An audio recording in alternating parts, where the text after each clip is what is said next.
art in the most fundamental way.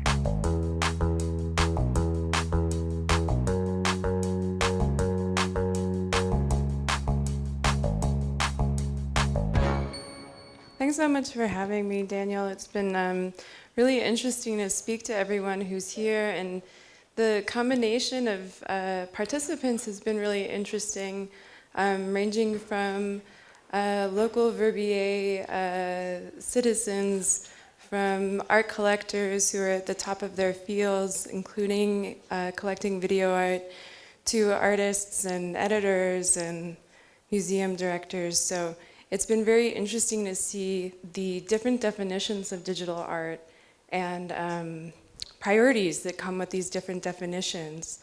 And I was going to talk a little bit first about my own work as a curator and art critic. I have been working as an art critic since about 2008, and when I graduated university, there was this moment where it was still really taboo to talk about Facebook in real life. Most galleries didn't have websites. Some museums still didn't even have websites.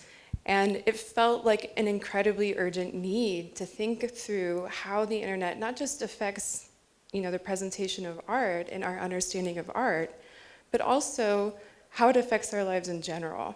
And this was a taboo subject even 10 years ago. So the fact that we're all coming together today to talk about these issues marks a huge, huge leap in understanding and interest in digital in general. I worked quite meticulously on the concept of post-internet. This is a really problematic term that a lot of people find very confusing. I would gesture that it is basically a term that describes art that is made about digital culture and its physical and its physicality.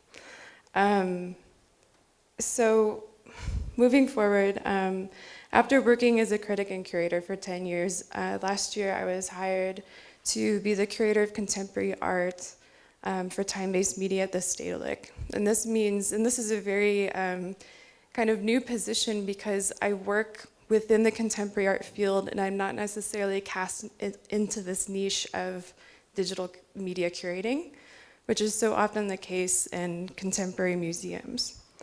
So that means I curate exhibitions. I also organize the performance program at the Stedelijk. We debuted a performance by Ligia Lewis and Alicia Frankovich last year. And I also am in charge of bringing together the time-based media collection.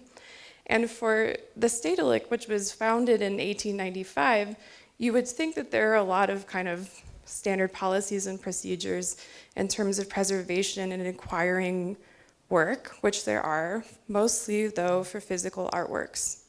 And so how exactly we bring that standard of care to these kind of wily physicality formats like a website or a Chrome extension has been something that I've been trying to figure out for the last year. This is a very challenging form of preservation that's very kind of new in its field. And in order to do that, we've been finding the different works that fit into this criteria throughout the entire collection and bringing them into one set of holdings. Right now we have a AV technician who is very dedicated and very, he knows like the collection like the back of his hand. But thinking about the future of preservation is something that a lot of museums have not been able to prioritize, partially for funding and funding constraints, partially because there's not a lot of expertise in the field bridging the kind of physical work that is normally preserved by museum conservation departments and that standard of care over to digital media with the kind of rapidly changing technological substrates that these works exist on. So So yeah, our first task was starting with creating an intake questionnaire. So we're trying to figure out all the different kind of possible questions that could come into figuring out what the artist's intention was in making a work. So these interviews with artists, we asked them to come into the museum, and they last about 90 minutes to 3 hours. And we ask them everything from, does this work require maintenance? How can we better preserve your work for the future?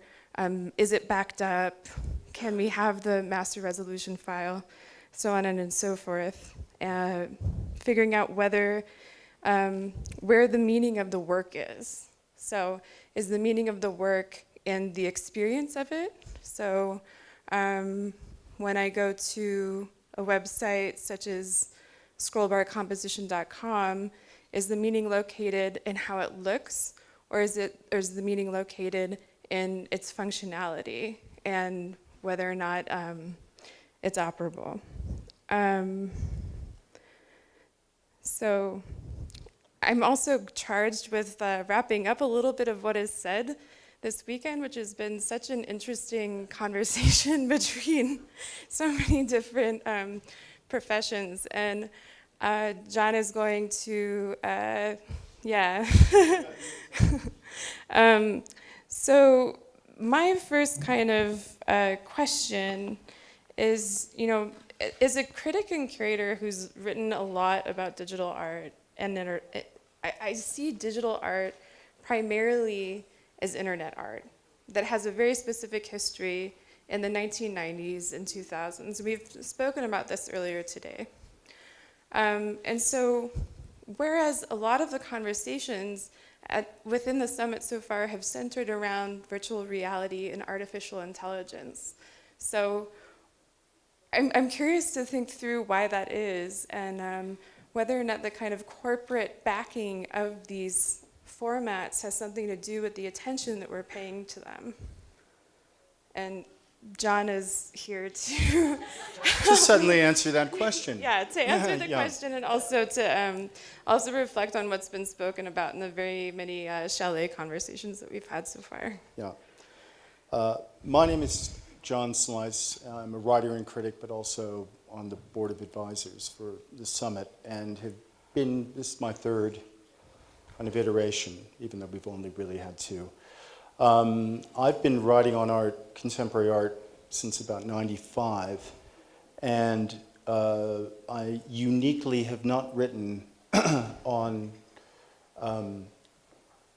post-internet art or the digital, or really even technology outside of its kind of function in critical theory and cultural change. But I tell you, I have had a lot of debates with a very good friend of mine, Tom Morton, who belongs in your camp of post-internet art. And I kind of, the end of Tom and my argument or debate or conversation always arrives at, we're all post-internet artists now. And I think, I remember being on a couple of panels at the ICA in London in the late 90s, focused on internet art. We didn't call it post-internet art then, but it was just internet art. And it was an incredibly short-lived moment that almost was coterminous with the presumed rise of Berlin as the next center of the art world, that also kind of happened and went by very, very quickly. And certainly yesterday, I had the same kind of surprise that post-internet didn't come up quite the way it could. And maybe what that tells us is that it has, the term at least, and the position has been eclipsed by the sublime buzz of VR and maybe the fright of AI. I would just respond to that by saying that I think that there's a history that Michelle has touched on a little bit with experiments in art and technology, but a history of art and tech that extends to, I would say, at least the 1960s, also with experiments in computer art, and then also cybernetics and information technology. But then also going towards the internet art, when desktop computers were accessible within everyone's home. These are very specific stages of art and technology and science. And the reason why I keep pointing out the 1990s is because it's this utopian moment in which anyone supposedly could access artwork through the internet. Well, I agree, but there were a lot of very strong and critical voices, particularly Frederick James and people that held a mirror up to that would-be utopian moment, and were very firm believers in utopia, or utopian thinking, but actually were incredibly prescient about what might become of and with the web. I also just want to clarify that I think that post-internet is not a term that we can use that, like, I would say, hey, Kira, because this person is a post-internet artist, they can do X, Y, Z. It's not a universal term that we can just throw around like we know what it means. And people use it differently because it is a very confusing term. And without debating the term, I mean, what I would say about the most interesting histories are unwritten. And that's partially why Michelle's work on EAT and your work historicizing that recently forgotten past of the 90s, either through shows or the pedagogical, didactic kind of thrust of an exhibition is hugely, hugely important. Yeah, I'm also thinking about how, like Olia Leolina, the kind of one of the most important internet artists, calls post-internet the third wave of internet art. And it's really... Do we have a third wave already? Yes. My. So yeah, if you want a very short internet art lesson from, let's say, 1993 to 2000, there was net.art. And this was a group of artists, a lot of which came from Russia and Eastern Europe, which had very good internet programs. They were very instrumental in creating the internet, actually. And a lot of these artists created work that was very separate from the institution, and they were very adamant about not wanting to take place in the art market. And so then we have what we call surf clubs from about 2005 to 2012. And these were also, or maybe even a little bit earlier, these were artists who came together in kind of groups online, making blogs and manipulating images through Photoshop and uploading them to a website, which was very difficult to do at the time. So then, of course, after that, a lot of these artists who were interested in creating this work online, then they had educations from art schools, and they were really interested in participating in in the art market, and also within the gallery space, and contributing to art history. So this is where I think the entrance of post-internet has happened. But what happened after that, and the explosion of the market around their work, kind of really disintegrated things, and the self-historicization of that work, kind of was its death knell. Siba is very politely gesturing to us to wrap time. But yeah, I'm hoping that moving forward we can think also about how industries affect the kind of digital art that we're familiar with, whether it be corporate industries supporting VR and AI, and also what a good balance is between a contemporary art take on digital art and an industrial take on digital art, and whether there's a happy medium.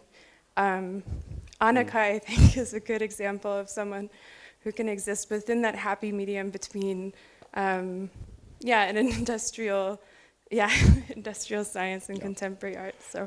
And just to kind of segue from the morning sessions, the debates that happen in the chalets, to the afternoon public sessions, some talk or some really productive talk, debate, discussion, and argument has popped up around voices, the first person voice, quite subjective, qualitative, that is kind of embodied by the artist.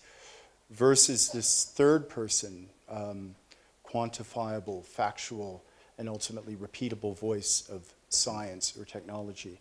And these voices were really clashing around, particularly in our chalet, quite often in disagreement, but always incredibly productively, which is maybe something, to kind of think or carry into the afternoon.